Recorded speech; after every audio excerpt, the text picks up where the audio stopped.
So I'm back up here at Wilson again. Water's a little on the lowish side, but not a whole lot of other options. And I found a guy here at the takeout. His name is Wayne. It's Wade. Wade, some guy named Wade. Wade Harrison.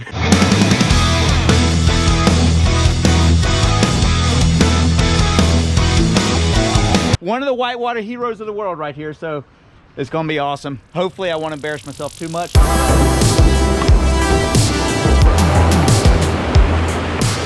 Every kayaker's dream come true is paddling with Wade Harrison.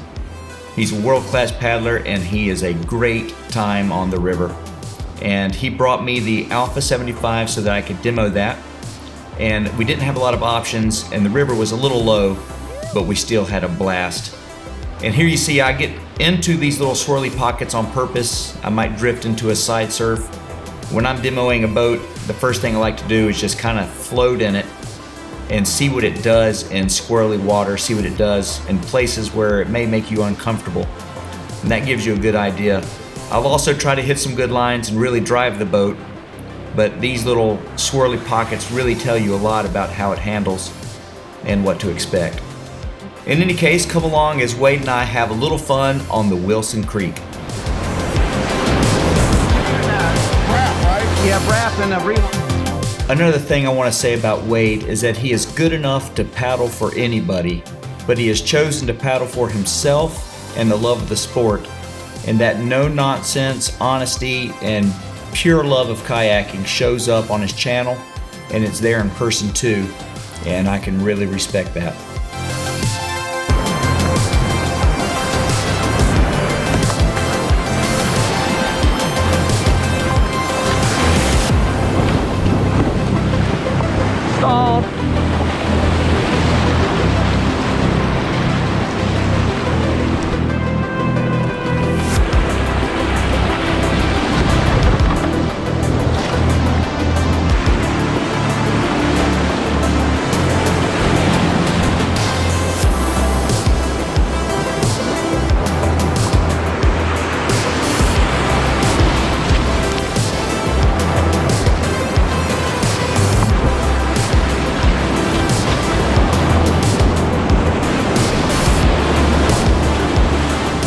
I like it. Yeah, so there's a rock right here. Yeah. You can see that thing right there, that pyramid.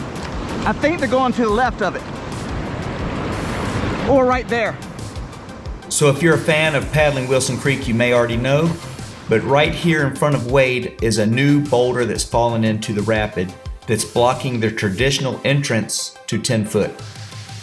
Just be aware that if you go in that little crevice that is circled, especially sideways, you will be pinned. And you need to go to the left of that or to this route I take here.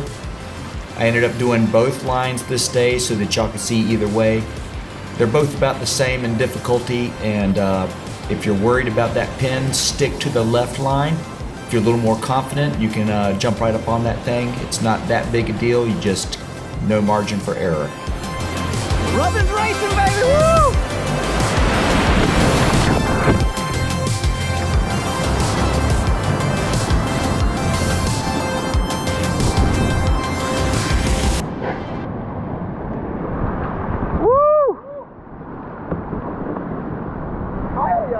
It's not warm. It's not warm. The lower water today at about -6 on the gauge is lower than ideal, but it gives me a good opportunity to feel how this boat slides off rocks and handles in the tight manky spots, which really this boat is made for.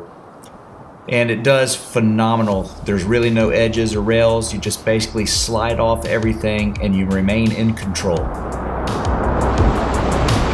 Normally you can move off that little corner. Yeah, when there's more water.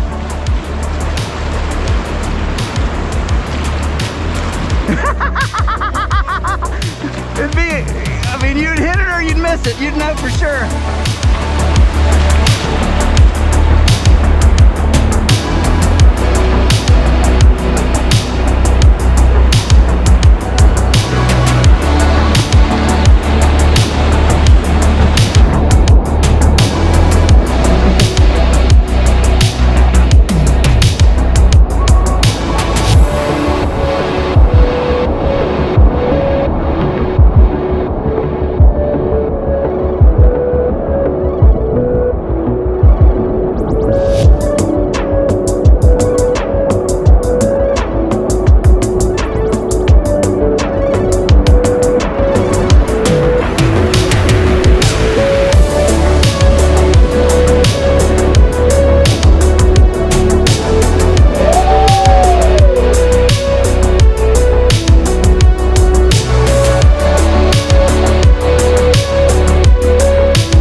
Of the big 5 rapids in Wilson Creek, triple drop here gives the most trouble out to newer paddlers. You just need to nose into that, and then a few well-placed strokes to keep your nose moving downstream, and you fly through that rapid really well. Wade is catching micro eddies up and down, and unfortunately some people catch those on accident, thus leading to negative experiences here.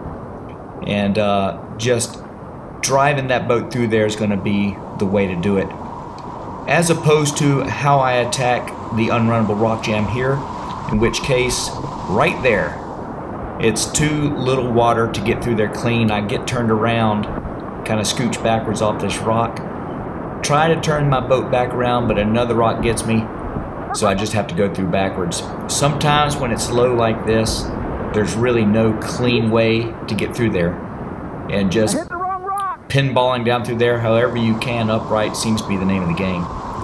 But this boat does well in those situations, bounces off rocks, just really doesn't have edges to grab, and it's easy to maintain control even when you've lost control, if that makes sense.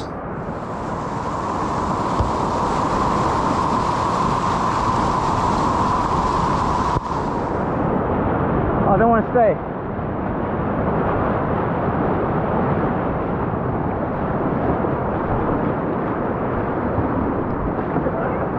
So you didn't jump in Tony's at all? No. Yeah. No, it was too cold to mess with. Yeah, you're just like, let's do this. I didn't even rerun baby after the botched line. I was like, no, just keep going. Now normally I boof off this left side. I don't know if it's open today.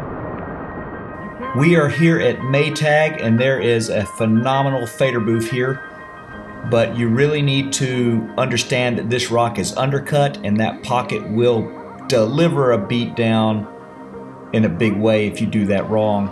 A little more water is easier to get on there. You have to use your southeast hips. If you're not 100% confident in doing that boof line, you need to stay on the right side of the rapid like I just ran. In coming into auto boof or billboard or the wall or hidden eddy or whatever you want to call this rapid, this left line is the standard line, and a little left boat angle, right stroke, and you're out of the hole. Wade goes in there for the hidden eddy up in there. That's a little tough to get out of at higher flow if you're newer. But I just want to say we're about to do the Davis Biggs seal launch. I saw him run this in a video a few weeks back, and somehow I've missed it in all these years. So Davis Biggs, here you are. World-class Wade Harrison is about to run your line. Come on, Betsy.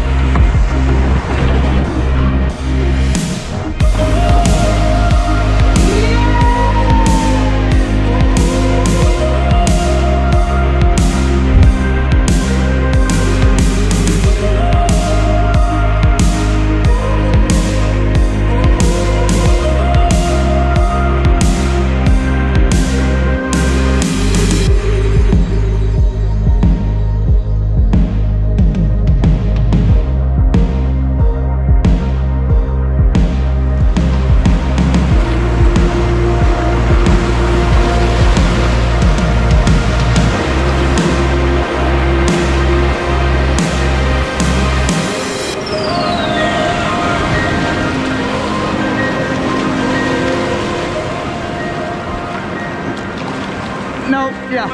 I think it's high water stuff. Do you know the booth on the bottom of this one? Go ahead. So you just angle left all the way through. Center left, there's a good booth. It'll shoot you kind of left as you come out of the hole at the bottom.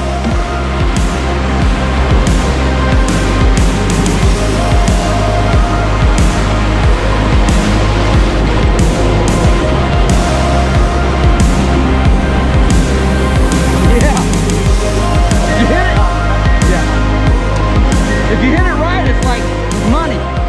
Oh, and there's that. Everybody swims right there. I made it. Whoop. I went too far left last time I was here. It still works, but it's better than being up in the little room of doom thing. But it feels really good. You fly off that just right. Yeah, normally I'll run that. I think that's called the fire escape. Yeah. That far river left. Yep. But it needs to be pumping. A little higher because it creates a bad piton at this level. Yeah. You can do it. You can do it, but man, I just not that big of a fan of it. I've never seen anyone do it this level. That's why I was like, oh, okay. You're better than me. I'll just I don't watch. know what the lowest I've done it, but I made it through it, but I was in a creek boat. This doesn't have a lot of rocker. This boat gets its rocker from loading. Another advantage to paddling with Wade is that he has demoed and reviewed nearly every whitewater boat you can imagine. And his knowledge, having been in the industry for some time, of all these boats and how they work and their design features is amazing. And if you get a chance to pick his ear, you won't be disappointed. So we were having as much fun as possible, trying new lines, trying new things, watching Wade play with his ripper. And rapids like this are kind of manky when they're low, and I needed a left stroke right there. I did not do that, and it threw me into these rocks. No big deal. I get it on the second lap, but either keep your boat angle or left stroke, or both keep you out of those rocks on the left. But that's part of the fun with the manky run, is sometimes the lines are tighter and more technical, and you can actually work on being a little more precise.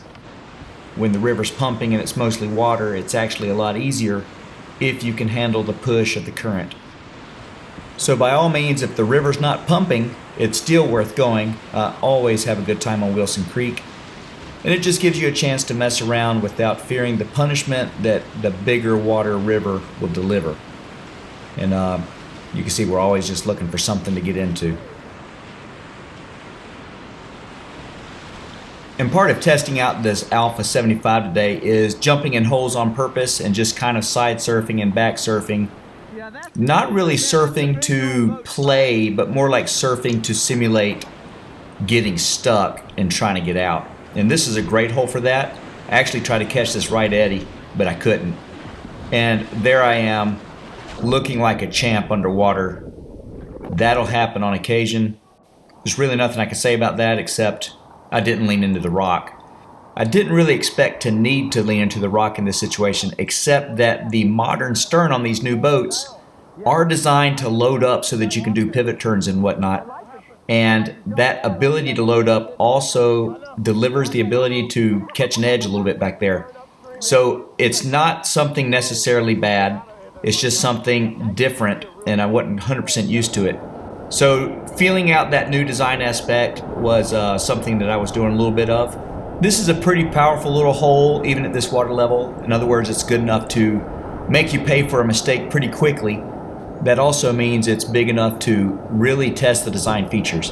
And when you're doing a test on any boat, it's important to go ahead and get in some water you're not comfortable in.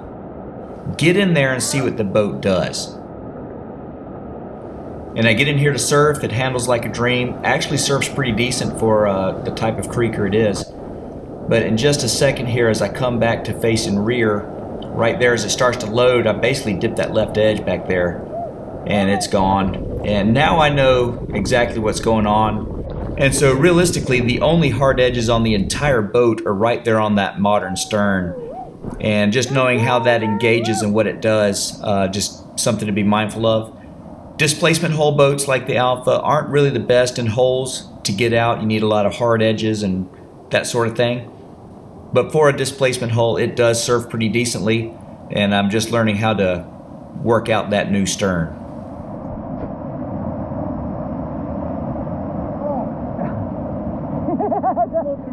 It is, man. I'm trying. My teeth hurt a little bit after that one.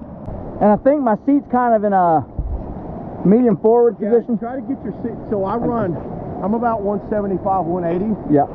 And I run the seat about an inch back in that boat. Okay. I like being able to, I kind of like, get that bow up. Yeah. And yeah, you might get burnt here and there, you know.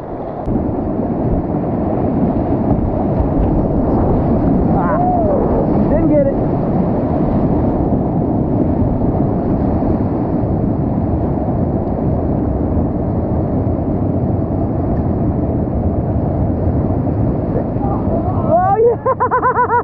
There's a little manky one right here, but that's really...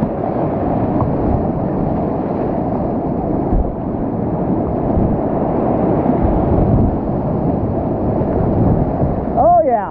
Lap one is success. We're resetting the shuttle here, and then we're gonna go hit it again. I'm loving the Alpha 75. It's been a while since I've been in a real creek boat, and a lot of volume compared to like the Brap or the Rewind or one of the play boats, but super easy to control, and I like it. Feels really good. It's like a fast, smoother Hefe. I can nose in. Yeah. I'm down with that. I'm all day on that, but Yeah, I'm like, dude, I'm not doing that. I saw Isaac Hull boof that 45 footer the other day. I was like, no, man, come on.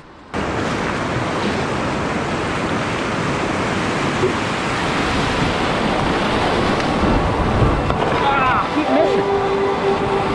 Not enough water. So we're on go here for the second lap, and having the boat mostly dialed in, I really just enjoyed the second run, and I fell in love with the Alpha 75, and I really just couldn't ask for a boat better suited for my style of creeking that I like to do. Fantastic boat.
Now, I liked what you did here last time.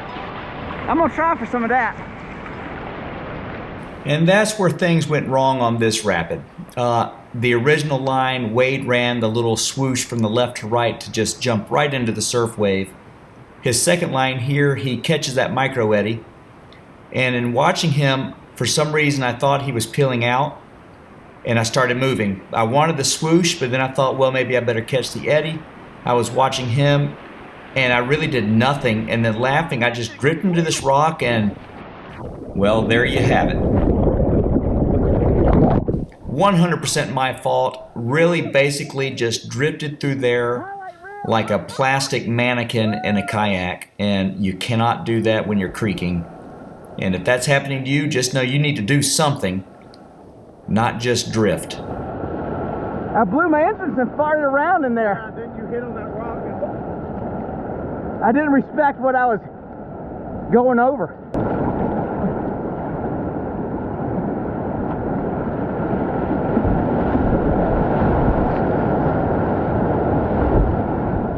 Ugly.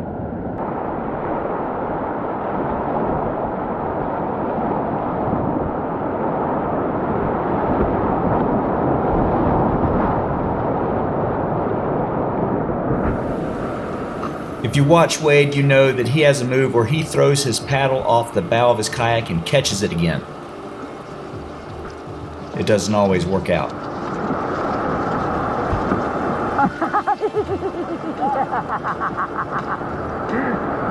I think I'm rubbing off on you. The frozen hand. One of the things I love about paddling with Wade is that even though he's a world-class paddler, he really just doesn't care when he goofs up, and that's what makes it so much fun.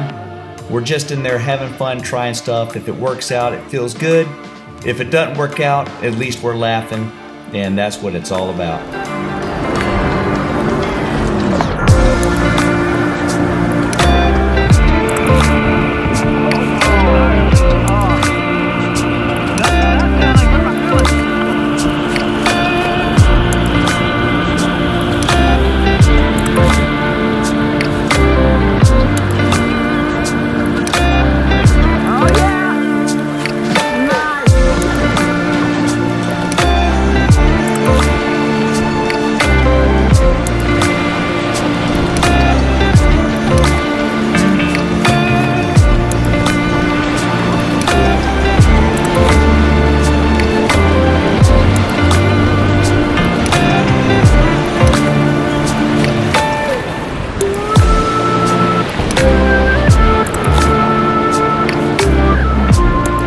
So my second time through the Unrunnable Rock Jam was still just as manky, but I at least managed to keep control a little more.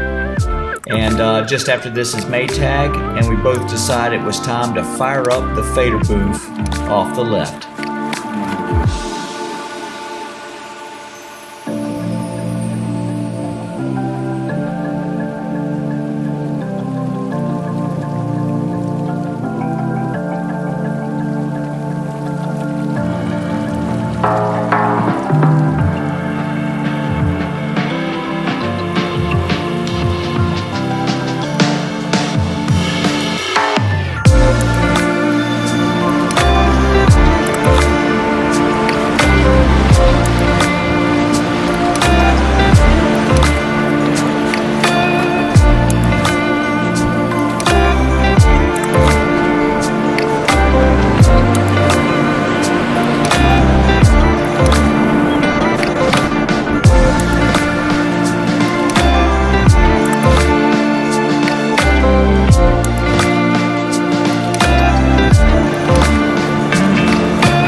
Then hit that eddy.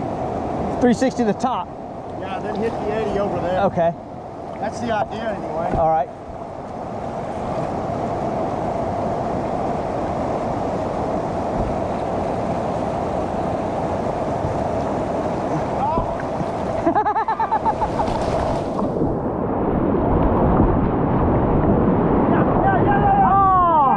Oh, so close.